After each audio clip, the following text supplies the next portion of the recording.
Ladies and gentlemen, the name of this show is The Spiritual Side of Cannabis. And the next voice you shall hear will be that of the chaplain of the Lighter Than Air Ministries, Chaplain Dennis Keith Hale. Now it looks like we're all set. Here we go. Ladies and gentlemen, you've read about him. You have heard all the rumors. So here now, direct from the studios of the Lighter Than Air Ministries in Cotati, California, stepping to the microphone, may I introduce to you the good chaplain, Chaplain Dennis Keith Hale. Thank you for that lovely introduction. Ladies and gentlemen, I am Chaplain Dennis Keith Hale. I'm with you here at the Lighter Than Air Ministries, here in the Music Sanctuary, here in the wee hours. We've had a very productive day. This morning we had the pleasure of being at a viewing of Alive Inside, the wonderful documentary by social worker Dan Cohen. If you have a chance to look at it, please do. It tells the story of how music has a wonderful healing property to it. It's scientifically proven, of course, but as that we behold the power of music, we know how powerful it can be, and we've seen it work.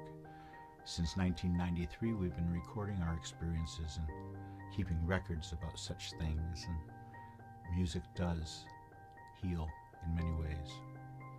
But if you have a chance to see Dan Cohen's wonderful documentary, please do. Alive Inside. I think you can get it on YouTube or Netflix. This ministry has had a deeply devotional week in that 2 members that we had been serving met their ends, and they were at peace and we are at peace. And they had the wonderful chance at the end of their life to try something new. And it's something that we recommend to all the people that we encounter in our work groups and our support groups. And that is that try to include cannabis in your treatment program. That way you can save the really hard stuff till the end. And having a little stash, I think you'll have a few more visitors than you imagined. This ministry since 1993 has seen the power of music.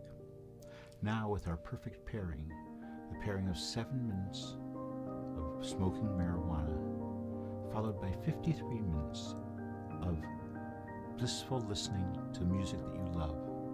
Your music, not music we select or just the music you love. You know, we have a soundtrack through our life that follows us. And it's a wonderful soundtrack. And you can tell how wonderful it is because sometimes it'll bring up feelings and emotions that you don't really want to confront at that moment. But that tells you about the power of music. We believe that perfect pairing of the power of music and a wonderful emollient of the mind, marijuana, put on this earth and evolving with us to this point in time as a natural elixir against the madness of modern life. When I was a kid, I saw it growing on the side of the road and they told me it was loco weed. I had no idea what it would do, and my first time smoking it, I was very apprehensive. The anticipation of smoking it was, I think, much better than what happened that day. And there in a little copper water pipe, I had my first puff. And I'll tell you, it didn't do anything. I was very disappointed, but I was a 13-year-old boy, and at that particular moment, there were so many other stimulations going on. I told a story of it. If you listen to my radio channel, I believe there's a story on there on Spreaker. So, we had a great chance this week to see the healing of music and marijuana, that perfect pairing.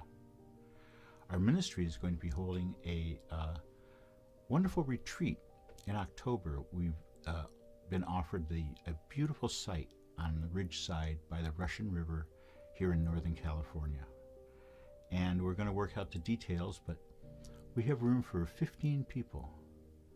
And it'll be a little bit rustic, but I think you'll enjoy it. There's a beautiful swimming pool, incidentally, there too. Not that rustic, I guess. So to our 2 friends we lost this week from the ministry, we say fare thee well. To our friends who are grieving them, their families and their friends, we say, everybody has their time. And these gentlemen knew at the end exactly what was afforded them. That's the beauty of being terminally ill. You at least can plan. Thank you, ladies and gentlemen. Thank you for supporting this ministry. When we seem morally bankrupt, when we see the works of Donald Trump and other right-wingers wanting to do the very least they can do in society for those who are less fortunate, who didn't have the lottery of birth play out for them. So many of the people we counsel at this ministry are people who did not start out with anything. Their parents had nothing, or they had no parents even. And we see this lottery of birth affecting so much, affecting what schools you can go to and what jobs. And look at the Supreme Court shouting down affirmative action. Now that Scalia's gone, I hope that'll change. These are different times in our history than I've been through. I remember in 1969, the convention with Hubert Humphrey in Chicago and Mayor Daley. I wonder if we'll have a summer like that. Although that started me on my activism that summer. And that's another story entirely. On that note, I say good night to you. I say good night to each and every one of you who's been supportive of this ministry. Lord knows we are broke as always. And we're also in need of supplies for our Take a Puff, Not a Pill ministry. So if you know somebody who can help us with some very aromatic supplies, for aromatic supplies are what turns their head when I open the bag in the room with those who are in a support group till the end. I always get a few takers. Anyways, that's it, ladies and gentlemen. I'm going to say good night to you again. Thank you for listening and watching. And if you go, may you go with grace. Good night. Thank you for listening to our weekly moment of reflection and celebration. On behalf of this ministry of service, the Lighter Than Air Ministries, we say thank you for listening. Please join us again next week. Good night, and may you go with grace.